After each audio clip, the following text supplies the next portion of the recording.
Ça va à peine d'avoir une prise. Yes, sir! Hey, gamme-moi le beau brochet, toi.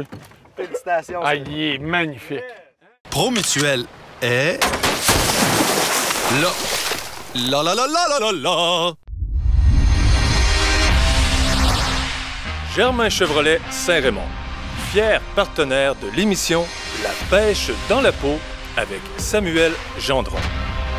Parce que ton nouveau camion, il est chez Germain Chevrolet Saint-Raymond.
Aujourd'hui, je m'en vais rencontrer un passionné de la chasse et de la pêche, Michel Terrien.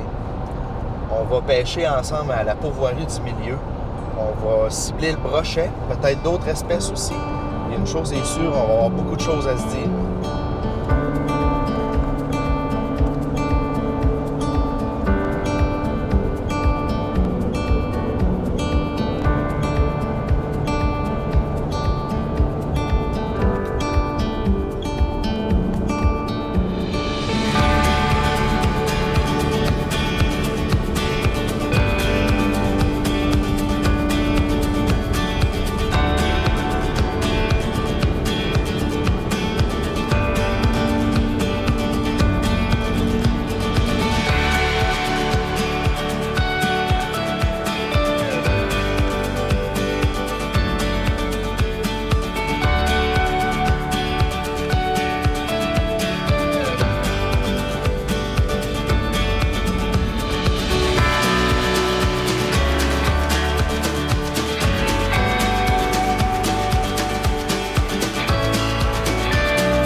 C'est une bonne route. Ouais, ça a bien été au bout. Ouais, Yes, sir. Venez voir ça, le beau lac ici. Là. il est déjà beau avant qu'on aille le voir. Une belle température, on est chanceux.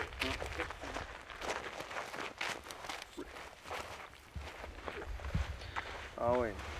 Un beau lac, hein? Ah, il est magnifique avec la plage et tout, là. Ouais. Dans le fond, ici, il y a une partie, c'est la partie profonde du lac. Là, ça a 24-25 mètres. Elle a un genre de 1 km de long. Là, il y a une belle entrée d'eau en avant. Puis là, il y a une passe à droite. Puis là, il y a une autre partie de lac moins profonde de 1 km en haut. Qui a une grosse arrivée d'eau aussi. Puis tantôt, ben, nous autres, ben, on va descendre la rivière par là. On va aller au petit spot secret.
avant que les bateaux partent.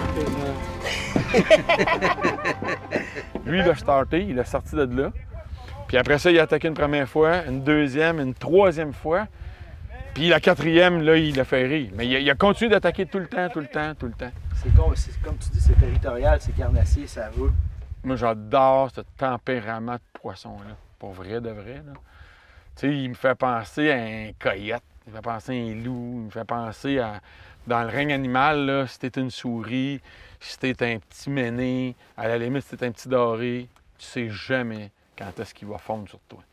Faut que tu connaisses le brochet pour comprendre comment le pêcher. Parce que si tu fais juste pêcher en roulant, puis tu vas pas le chercher dans un jonc ou dans des obstacles où lui, il s'embusque, il est caché, il est embusqué, puis là, il est multiproie. Multiproie. Fait que si tu lances le leurre là, ce qui est caché en attente d'une proie, que ce soit une grenouille, que ce soit une souris, que ce soit un petit méné, que ce soit n'importe quoi qu'une petite rivière va emmener, là, tu vois, là, il va réagir parce qu'il est là, il est prêt pour ça.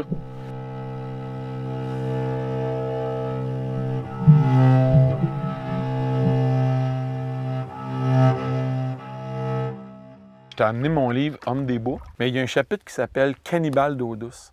Et dans ce chapitre-là, je raconte des anecdotes. Exemple, on a une chaîne à poissons, on a une chaîne après le bateau, puis on a des dorés, tu sais.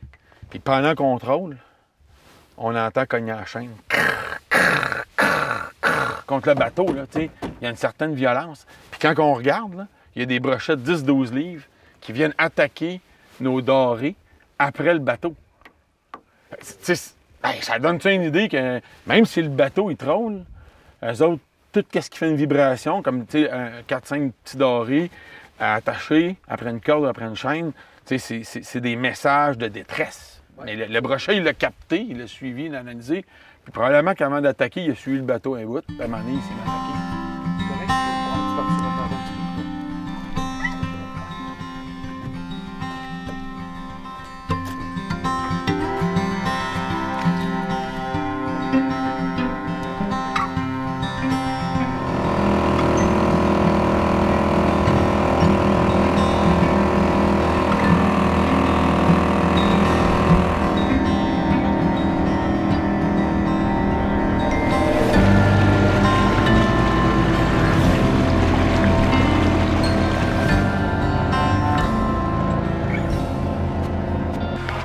Ma première expérience avec le côté carnivore puis carnassier du brochet, ma première qui m'avait fasciné, j'étais avec mon père, j'étais dans Zec-Capitachon, on était à la chasse à l'Arnial, la pêche est encore ouverte.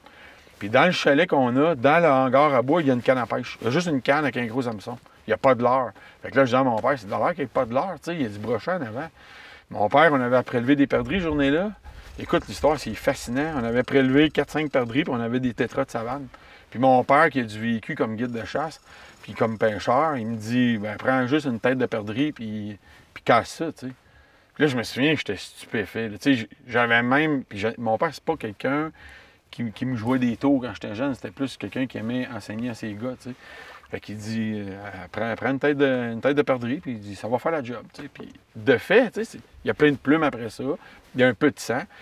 Mais au moment où je l'accrochais, je trouvais ça saugrenu un peu. Je trouvais ça intense d'accrocher une tête de perdrix après un hameçon.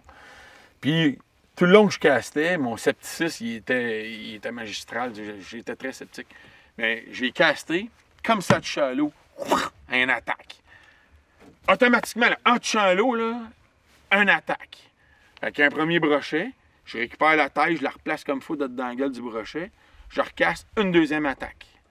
Je perds le brochet, je perds la tête de perdrix. Je retourne chercher une autre tête de perdrix. J'ai attrapé un souper pour le groupe de chasseurs qu'on était, juste en pêchant avec des têtes de gélinettes. Incroyable.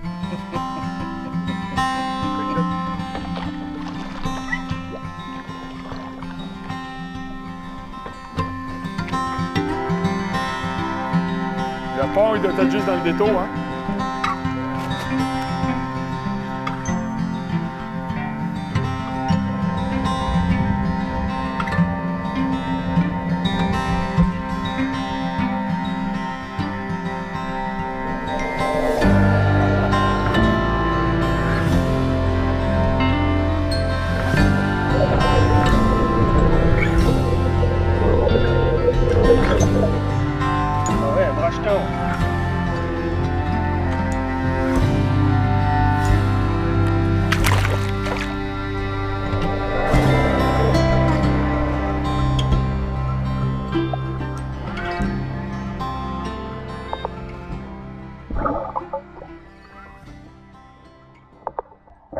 sais, sur la pourvoirie, on a une trentaine de lacs qu'on retrouve le brochet.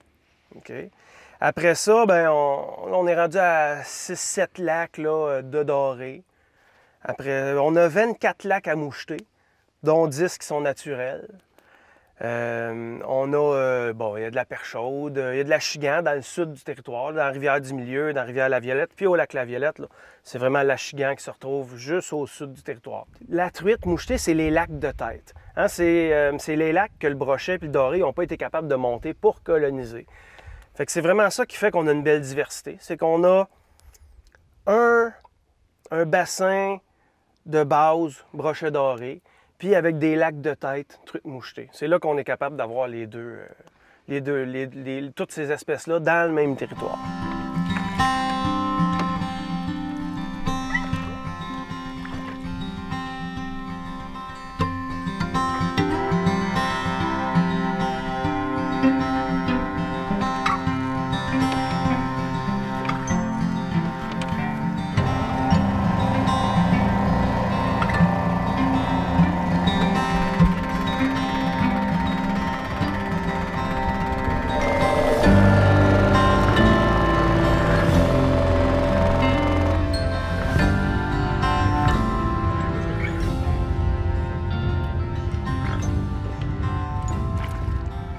Sébastien va pouvoir t'agacer.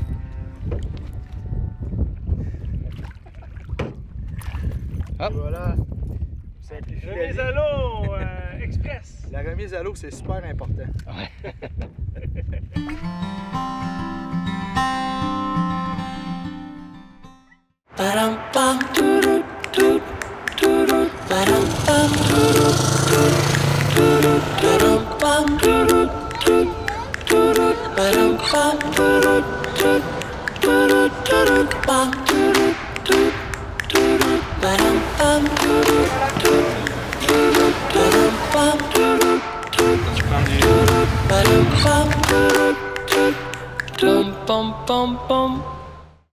La pêche dans la peau, c'est une émission à la station CJSR.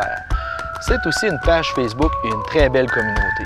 Suivez-nous, on va y mettre les émissions et même des extraits inédits.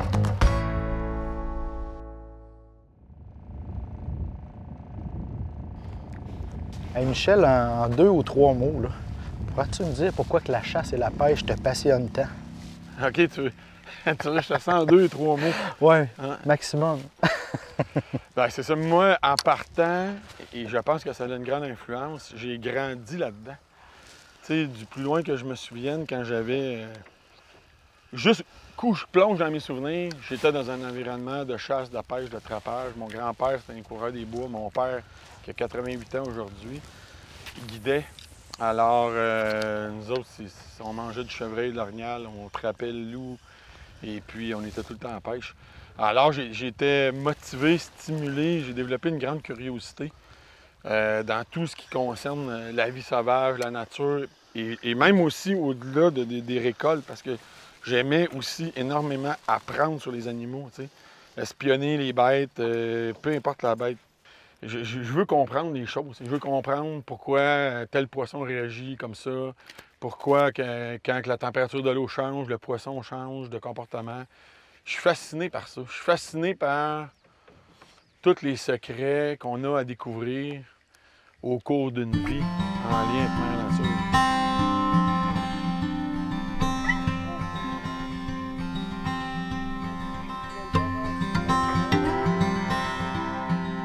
Dans le village où je demeurais, il y avait un ruisseau en arrière de chez moi. Et moi, j'étais à l'extérieur du village. Il y avait un ruisseau en arrière de chez moi. Puis à la petite école, j'étais jeune, j'étais même pas au secondaire, je disais ça que j'attrapais de la truite, tout ça. Puis les jeunes du village, il n'y avait pas des ruisseaux comme ça. Fait que je les amenais avec moi pour attraper de la truite. Puis là, ils attrapaient de la truite, ils ramenaient ça aux parents, la passion était déjà là. Et ces ruisseaux-là, à un moment donné, on avait des petites infrastructures à travailler. Il fallait faire des ponts, il fallait faire des trucs. J'ai commencé à leur charger, mettons, 50 cents par jour. Je les amenais, je leur passais mes cannes, il fallait qu'ils achètent leur verre, je leur chargeais 50 cents par jour. Puis là, je me suis fait une petite tirelire, un petit cochon à l'époque. Puis avec cet argent-là, on allait acheter de la planche, on allait acheter des clous. Puis là, on faisait des aménagements sur notre ruisseau. Alors, les premières fois que j'ai guidé, là, j'avais, tu sais, dire amener quelqu'un pour faire le pont entre la pêche et lui. L'amener au succès, lui donner des trucs. Donner le succès parce que ça mordait, ce ruisseau-là. On n'était jamais bredouille. J'avais 9 ans, 8 ans.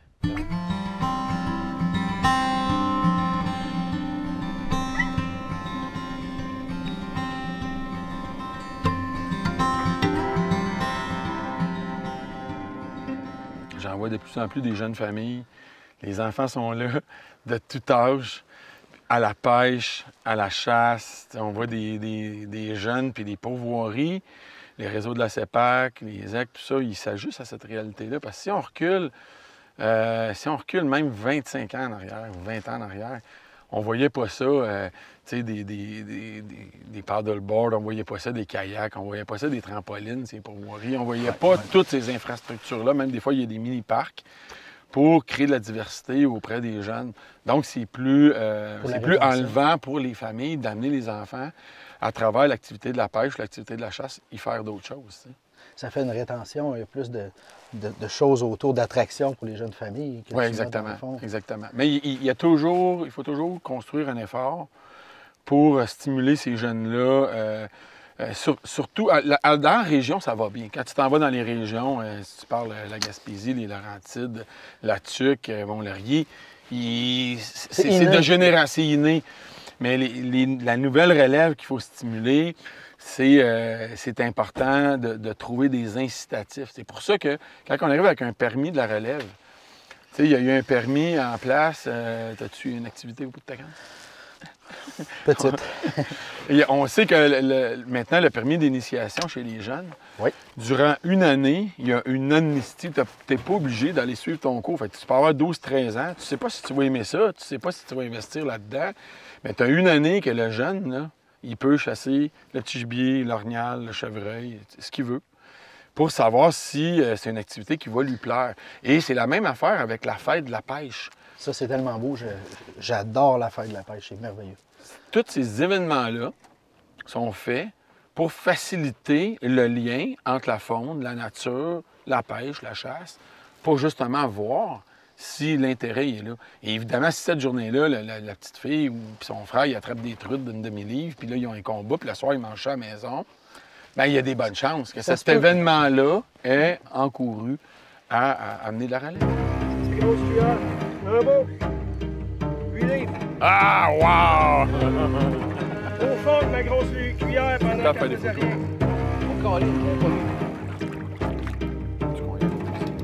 Tu vas te débrouiller avec? Je vais le pogner. Oh, mais il veut pas. Je vais te aller.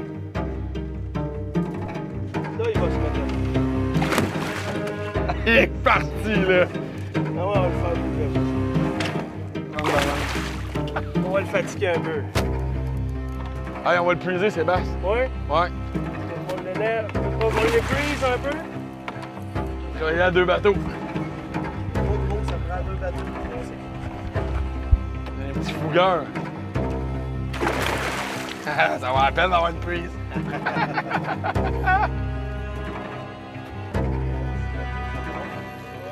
Il se veut venir t'aider. Tape en dessous. Il a tapé en dessous. Yes, sir! Hey, gamme-moi le beau brochet, oui. Félicitations. Hey, il est magnifique. Hein? Magnifique. Ça dans les règles dans l'ordre. Hey, quel beau brochet.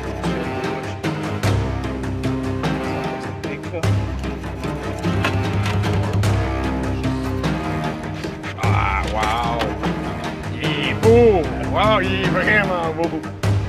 Ça sert aux dents, là. Faut pas plus que ça, tes doigts. Il est magnifique. Ouais, au moment de l'entrevue. On va faire d'autres entrevues. Ah, il va se placer à bon. Super, moi j'ai plein d'eau dans la lentille, là, mais ça fait live. Hein? Hey, c'est beau ça. Parle-moi d'un beau poisson. Le lac de la femme. On le coupera au montage. Oui. Tu veux-tu le prendre à toute... Hey, on en a un autre! On en a un autre! Watch out! Hey, filme ça live, là! On en a pas... Hey, ça, c'est chaud! Ça, c'est un show, ça! Là, c'est malade. Ça, c'est un show, ça! Vas-y. Ça, c'est un show, ça! Wow! Allez, on parlait du caractère du brochet.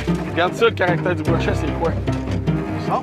On était en train d'expliquer la voracité de ces poissons-là, les attaques féroces, comment ils sont imprévisibles. Pendant que Sam il tenait le gros brochet, on avait le leurre à la surface de l'eau qui faisait juste toucher, arrêter de toucher, puis on a eu une attaque agressive. ça c'est ça, un brochet. Mais c'est ça, mon père, c'est un vrai coureur des bois. Mon père, c'était, mais ça l'est encore parce qu'il a 88 ans. On vient juste de prélever un ours ensemble, là, il y a quelques mois. Il y a eu une façon exceptionnelle, je dirais, de m'enseigner le savoir-faire. Il m'a surtout, aujourd'hui, avec le temps, enseigné le savoir-être. Parce que mon père, il est bien dans le bois. Tu sais, mon père, j'ai jamais vu avoir un soupçon d'ombre, d'angoisse ou de peur avec des loups, avec des ours, avec des orgnaux à peu près à 10 pieds de lui. Alors, moi j'ai grandi tout jeune en sachant que Mère Nature n'était pas hostile. L'année passée, on était dans la réserve faunique Rouge-Matawin. Mon fils était là, il chassait à ma compagnie. Mon père était là. Donc, il y avait les 3 générations. Et dans le fond, il y avait les 4 générations. Je t'explique pourquoi. On est allé chasser dans une montagne, la montagne du lac de la Butte, près de la rivière Rouge. Puis mon fils a prélevé son premier gros gibier à vie. Et puis, le soir venu, quand on est arrivé avec le pick-up et l'ours dans la boîte du pick-up, mon père a vu ça, il m'a demandé où on avait prélevé l'ours. Et puis, j'ai expliqué où c'était. Puis là, je l'ai vu être attentif. Puis, il s'est retiré. Puis, il y avait un caméraman dans cette équipe-là. Puis, il a surpris mon père avec une larme qui coulait. Et puis, il a dit, ça, c'est une larme de joie.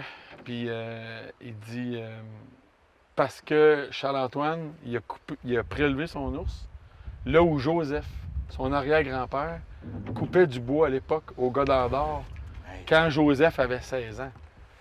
Puis là, Charles-Antoine, lui, du haut de ses 12 ans, il entend son grand-père expliquer ça, puis il comprend ça, que son arrière-grand-père était là, où ce que lui chassait. Ouais. On a beau parler de la chasse et de la pêche, mais au-delà de capturer des poissons, des animaux, il y a toutes les histoires familiales, sociales. Les poissons torpilles, ça regarde la forme. Hein?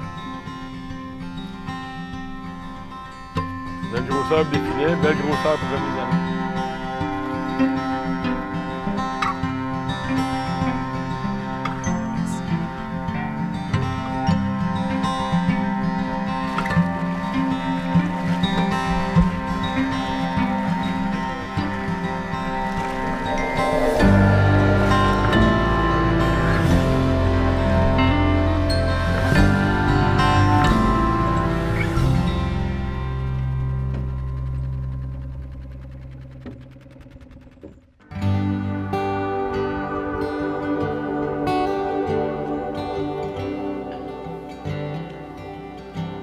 Beau petit lac comme je les aime.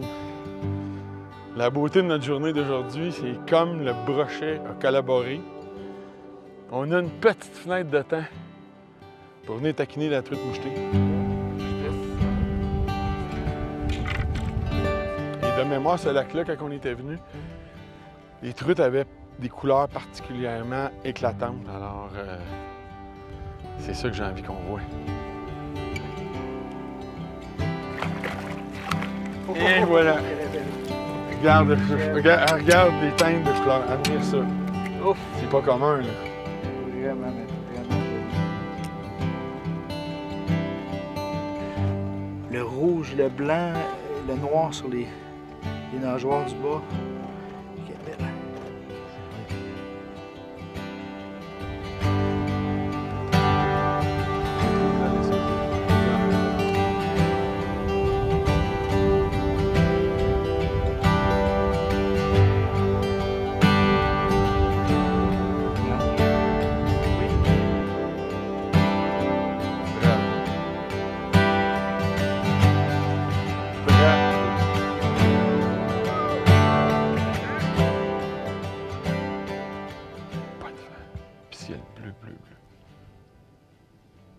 Journée parfaite, ça. C'est une journée parfaite, ça. Un peu d'aventure, gros brochet, petit lac fini la journée. Ah, oh, regarde là la belle! Yes, sir!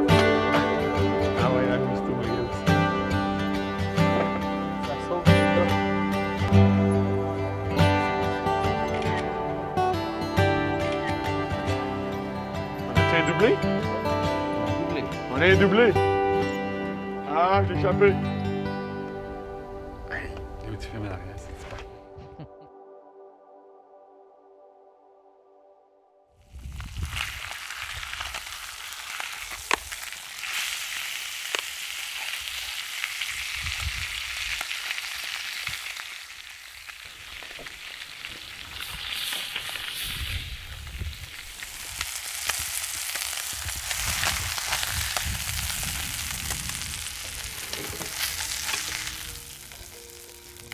Commencer avec ça, les copains.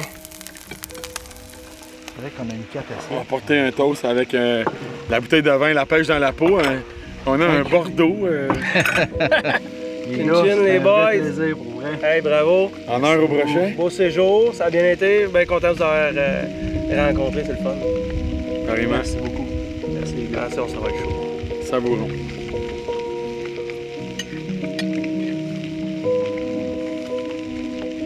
Rien dans la bio doré, là. Pour vrai, là, soyons honnêtes. Là. Que c'est bon. Hey, ça te replace un homme, ça.